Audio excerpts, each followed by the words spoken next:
It's Wes, and today we are talking about, stuck together here, the new-ish Aputure MC Pro, a follow-up to the original Aputure MC, which is a very popular, some people call it on-camera, LED panel light. But I have something even older than the original MC. I have the MX.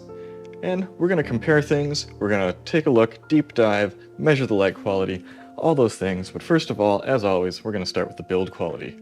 So, to compare, that's why I got out the MX. This thing is a tank. It is solid metal. You do not want to drop this on your foot or any part of your body. This one is a little bit lighter. We've got some metal, we've got some plastic, we have some very nice feeling knobs and so forth. This one, the controls are very basic. Not much granular control going on here. We have our screen, not a touch screen. It is not made of glass, it is plastic, as I can cut it. But it gives you some great control. Front panel feels a little bit soft, but it's nicely reinforced on the back. On the bottom here, you see some pogo pins for charging it. So you can buy a multi-case and pop them all in, charge real easy without having to plug in via USB-C. Aputure does advertise this as being dust and moisture resistant. I wouldn't want to use this like in a rainstorm, but it is going to shrug off just a little bit of atmospheric conditions if need be. So overall, it is not a tank, but it has some resistance that the original isn't cited as having. I'm going to give this a 9.5 out of 10.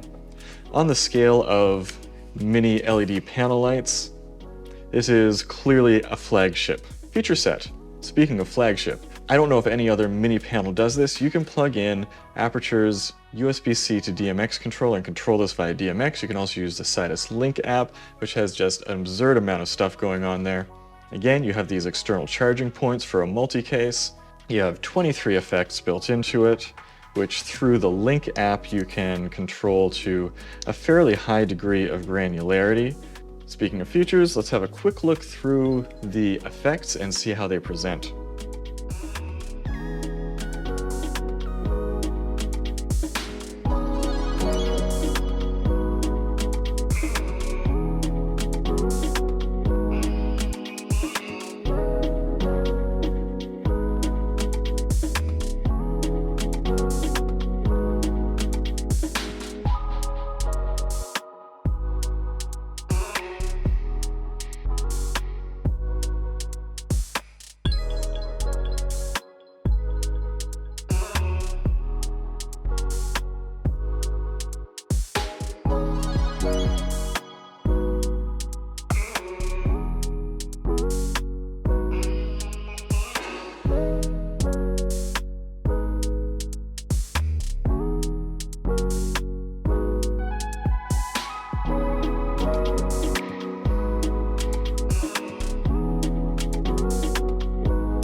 As you can see, Aputure is kind of the leader in the game when it comes to effects. Everything is very smooth, very configurable, and very convincing, and having that RGB, having the CCT control is really leveraged in these effects for the best possible result. And yeah, there is just a crazy amount of control going on in here. You can even do XY control of light, which is just wild for a little panel LED. Most don't give you much control whatsoever. Now, one wild item in the feature set is the inclusion of a Lumen Radio CRMX wireless transceiver card. And if you don't know what that is, it is a way of doing essentially DMX wirelessly, very wirelessly. The base stations can have enormous range, but they're also very expensive. So this is something that is generally used in professional production environments. To the best of my knowledge, it's the first time that we've seen something like that in such a tiny product. And I highly doubt that any of the competitors will ever include this feature inside their tiny little light panels. So Aputure had to license and pay for this third-party module to be inside the device, and honestly, that's probably a pretty big part of the price jump, which we're going to look at later in value. Lights that have this functionality tend to be a lot more expensive. Aputure does have their own lights, but they tend to be larger and, again, cost a lot more. This tiny little light has a lot of high-end professional features built into it, like that wireless CRMX module, and that's not something that most people are going to be looking for. If we open up the box here, so here's our box, it's a box. I have mixed feelings about this intense case that it comes with. It's a beautiful case, but there's a lot going on here. We have our little magnetic panel strips. People have complained that you gotta like stick these onto something and line them up perfectly. What you do is you stick it on the MC first, then you peel the backing off, then you stick it on something, then it's lined up. However, just a big old slab of steel would work way better and not cost you too much at Home Depot. So you have 2 sets of those. You have a very nice braided USB-A to USB-C cable. On to the other side here, we have a surprisingly nice grid which magnetically attaches. This is already a fairly focused light. I find the light spread is a little tighter than a lot of them are, and that is to increase the perceived brightness. So your results may vary there depending on whether you want a tight spread or not. With this tight spread, it's more efficient if you only need light in one place. And then if you want a less tight spread, it comes with this. Boom, it's everywhere. It's going to reduce your efficiency, but it gives you that option. Or you can put both on if you're completely crazy. I don't know why you ever do that. So you have all those options.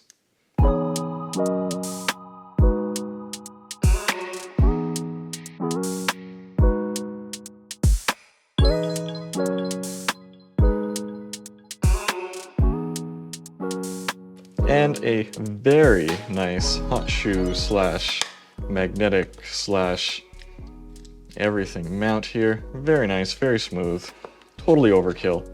But for me, like, look at the size of this case. When I'm using these, I'm just taking them both and throwing them in the pocket of my bag. This light has a max power consumption of 7 watts. The old light was 5 watts. So it's a little bit more power, a little bit more focused. It's not the most powerful on-camera light, nor is it the least, but it is the most full-featured. Speaking of features, we have a 1/4-20 on one side. So it's pretty clear that not only does this have more features than any of its competition, I feel like it has more features than any of its competition ever will have. A lot of the time you'll have lights, you're expecting some kind of catch-up in the next generation from other brands, but this one's kind of paving its own category, and as such, it's a 10 out of 10 for feature set. Light quality. Gonna get into some very objective numbers here.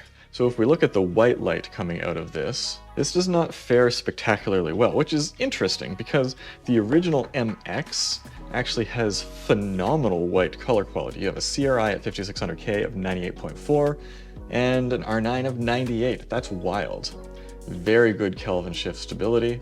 It's my second highest scoring light for white light, which is just incredible. Now, I suspect that one of the reasons for that is you have the bare LEDs and there's no filter over it, so there's nothing muddying up the light quality. One thing I found was one of my other lights, actually the one casting my backlight back there, the GVM, when I peeled the protector off of it, my CRI went from 97 to 98. Very interesting. Just that little thin piece of plastic can change the quality of light a little bit. Our Kelvin shift stability is chef's kiss, could not get better. Our overall CCT accuracy, however, is middling. One thing that brings down our score. Now, if we look a little bit closer here at our RGB scoring system, one thing that hurts us is our uniformity or average deviation of brightness.